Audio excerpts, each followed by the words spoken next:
My life in India lately has been quite hectic. The festival season across India has kicked off with Onam at the beginning of September, and now it was time for Ganesh Chaturthi. The festival of the Hindu god with the elephant head is most elaborately celebrated in Mumbai, but you can definitely see some processions and celebrations across Bangalore as well. The sweet that traditionally is served during Ganesh Chaturthi is called modak. And for most Indians, the festival season in India is a time for families to come together, friends to catch up, and of course, have some amazing food, which is exactly what I'm doing today with my friend Shruthi. I'm heading out to a very old school neighborhood in Bangalore that's really far away from me, but it's gorgeous, so I don't mind going there once in a while. I always travel off-peak hours in Bangalore because otherwise the traffic will wear you out in no time. Also, one of my biggest hacks of surviving Bangalore traffic is to always take an auto or rickshaw. They are small compared to the big cars, easier to navigate for the drivers, and really can bring your time in traffic down at least 20 to 30%. I personally also love the breeze, as I usually get quite nauseous in a car that's pulling up and stopping in traffic,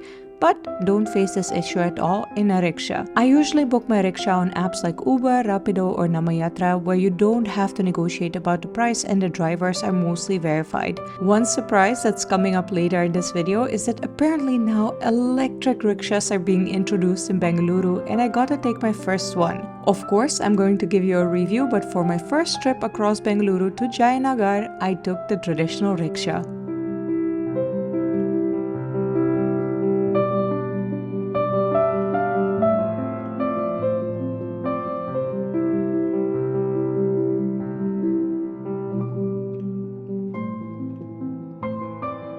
Bangalore is called the Garden City of India, as originally you could find many beautiful parks and gardens across the city. Some, like Lal Bagh Garden and Cubbon Park, are still the main attractions. What I personally love is how green the city still is. It was quite a surprise when I moved here because Bangalore is also known as the Silicon Valley of India, so I only expected massive tech parks when I first came here. Imagine my delight seeing massive trees and greenery everywhere, and especially Jayanagar, the old Bangalore neighborhood where we're off to, is stunning when it comes down to greenery. In the local language Kannada, Jaya means victory and Nagar means city.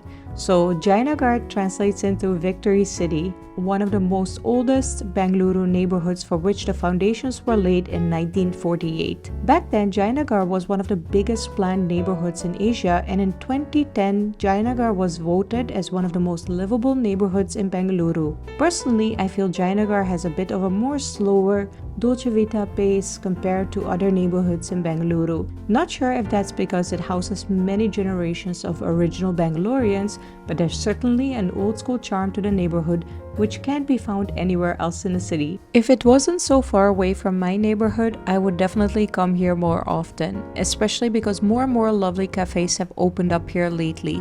It took me 1 hour to reach here, but it was definitely worth it because one of the main things Bangalore is famous for are the many fabulous, cute cafes and restaurants.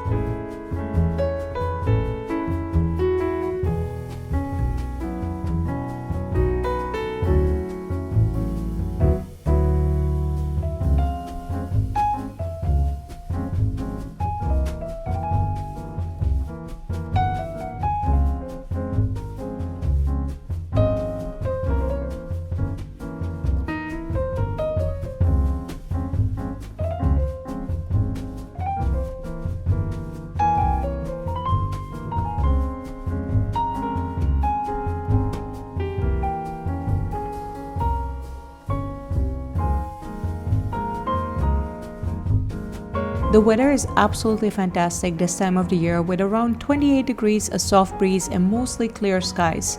It's truly a delight to sit outside in a lovely cafe, enjoy some yummy food and chai or filter coffee, and just indulge in your own company or spend some much needed quality time with a friend you haven't seen in a long time. As I'm waiting for my friend Shruthi, I can't help but feel that despite the many issues that Bangalore has as a city, it's truly a joy to live here. The one and only. Are you going to introduce yourself? Shruthi Dolly from Chili Studio. The one and only best Bangalore content creator. My favorite. Always inspires me with her new places.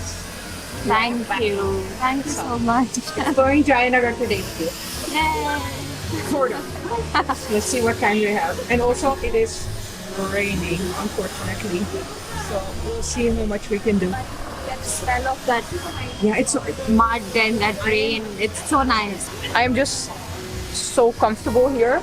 We've been sitting here for what, 3 hours already? 2 hours? Yeah. I don't want to go out. Oh wait, the sun also came out. Okay, maybe we'll explore some of Jayanagar today. Hopefully.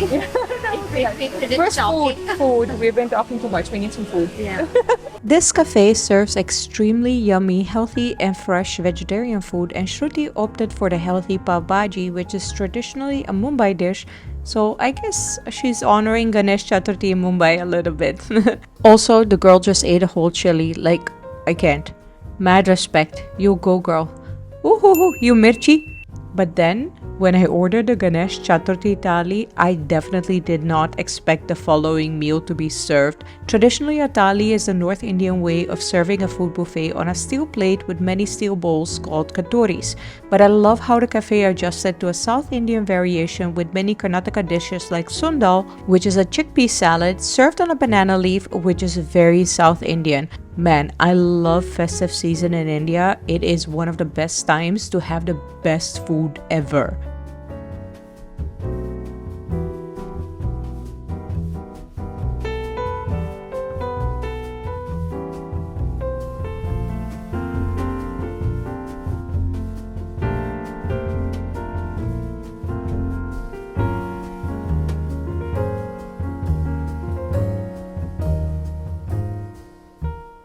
Okay, wow. I did not expect having a sadhya today. You want some too?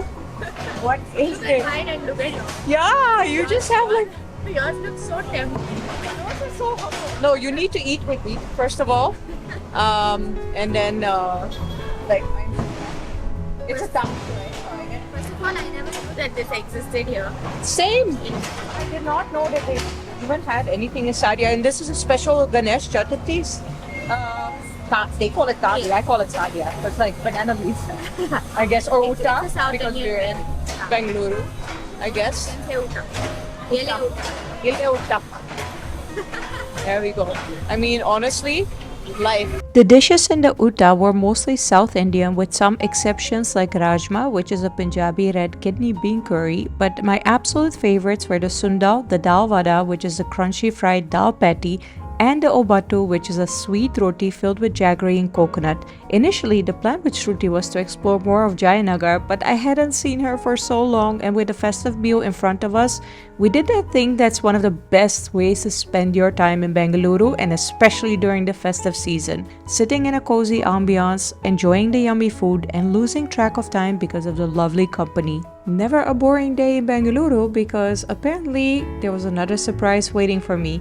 This is the first time that I'm seeing an electric rickshaw in India, and I actually got it by accident just by booking a regular auto on the app. Imagine my excitement to finally try this out because first of all, the electric rickshaw looks super cute, but then obviously it's also much better for the environment than a regular rickshaw. Also, it looks a bit bigger than a traditional rickshaw, so I was curious how it would swarm through the traffic as by now I was entering peak hours. Bengaluru traffic, along with London, is officially the worst traffic in the world. Don't take this statistic lightly as it can easily take you double the time to reach home during peak hours, even with a very short distance. So, how is the electric rickshaw performing in one of the most complex traffic situations in the world? Well, first of all, it was incredibly quiet, which was so soothing and will lower the noise pollution. It had absolutely no issues swarming through the traffic like a regular rickshaw while being a bit bigger. A massive benefit as well was the much bigger leg space, especially if you have long legs, you will love this rickshaw. Like I said, never a dull day in Bengaluru, so during a hectic time in my life in India, this was one day where I truly got to relax and enjoy. For more Bengaluru and India vlogs, check out the playlists linked in the description.